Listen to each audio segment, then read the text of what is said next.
وہ دن جب اس نے ارسل کو چھوڑ کر ایک فارنر سے نکاح کیا تھا، وہ اسے کبھی نہیں بھول سکتی تھی، چاہ کر بھی نہیں۔ اور کوئی اس دن کی بار بار یاد دلائے تو پھر وہ ٹارچر ہی ہے۔ وہ غائب دماغی سے کرسی پر بیٹھ گئی۔ کیسا گزر رہا ہے پہلا دن؟ ناقابل بیان۔ وہ استہزائیہ مسکرائی۔ آج پتہ نہیں کون کون سے بم پھٹنے تھے۔ یہ تو بہترین ہے، اور مجھے امید ہے کہ تم کوئی ناقابل فراموش نائٹ میئر ڈھونڈ ہی لو گی۔ انہوں نے اسے پیرس فیشن شو کی بات کرنے کے لیے ہی بلایا تھا۔ وہ آدھا گھنٹہ وہاں بیٹھی رہی۔ کچھ ضروری باتیں تھیں اور آنے والے شو کو ڈسکس کیا جا رہا تھا۔ تمہارے لیے اپنی پہچان بنانے کا یہ بہترین موقع ہے۔ میں چاہتی ہوں تم اسے کیش کرو۔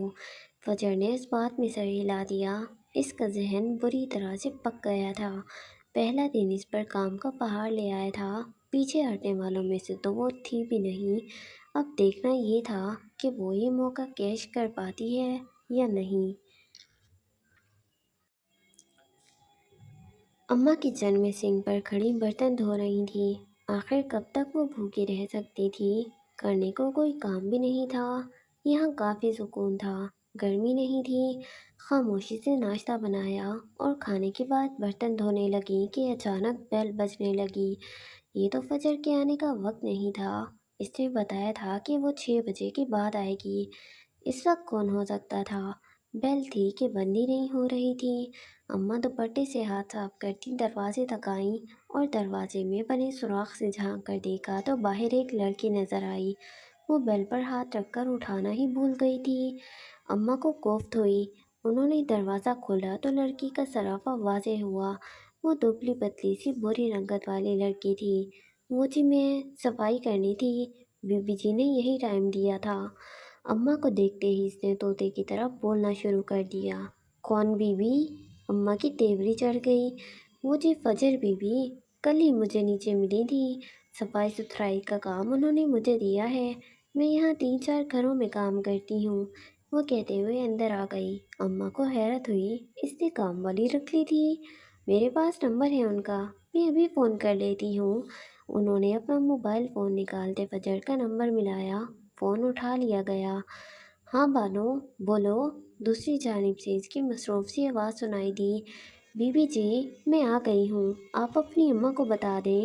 اس نے فون اماں کی جانب بڑھایا۔ اللہ، ان لوگوں نے کان پکا دیے یار، اتنے گندے گندے سے پرانے زمانے کے گانے بجا کے۔ بندہ اپنی پلے لسٹ اپ ڈیٹ کر دیتا ہے، عجیب سے پتہ نہیں کون سی صدی کے گانے بجا رہے ہیں یار یہ۔ خیر سوری، میں بیچ میں پٹر پڑنا شروع کر دیتی ہوں۔ اس نے اماں کی جانب فون بڑھایا۔ اماں، میں نے ہی اسے رکھا ہے، بانو صفائی ستھرائی کا کام کر دے گی۔ اس کی آواز سنائی دی اور پھر فون بند ہو گیا۔ وہ جانتی تھی اماں اکیلے نہیں رہ پائیں گی، بانو آ جایا کرے گی تو اماں کا وقت اچھا گزر جائے گا۔ یہی سوچ کر اس نے بانو کو رکھ لیا تھا۔ بانو اور اماں کی خوب بننے والی تھی۔ فجر کو تو یہی لگتا تھا، پر یہاں تو سین ہی الٹ تھا۔ بانو جدھر جدھر جا رہی تھی، اماں اس کے پیچھے پیچھے تھی۔ آنکھیں عقاب کی طرح تارتی ہوئی تھیں۔ وہ اس پر جلدی بھروسہ نہیں کر سکتی تھی۔ صفائی کرنے کے بعد جب وہ کچن میں برتن دھونے آئی تو اماں نے اسے فوراً ٹوک دیا۔ رہنے دو، میں خود کر لوں گی۔ بانو کو اماں کا رویہ عجیب لگا۔ میرا کام ہے جی، مجھے کرنے دے۔ نہیں، تم صفائی تک رہو بس۔ اماں کے لہجے کی نفرت کم نہیں ہوئی تھی۔ وہ کچھ دیر اماں کے پاس رہی اور پھر چلی گئی۔ اس کے جاتے ہی اماں نے سکون کا سانس لیا۔ پتہ نہیں فجر انہیں سکون سے جینے کیوں نہیں دیتی تھی۔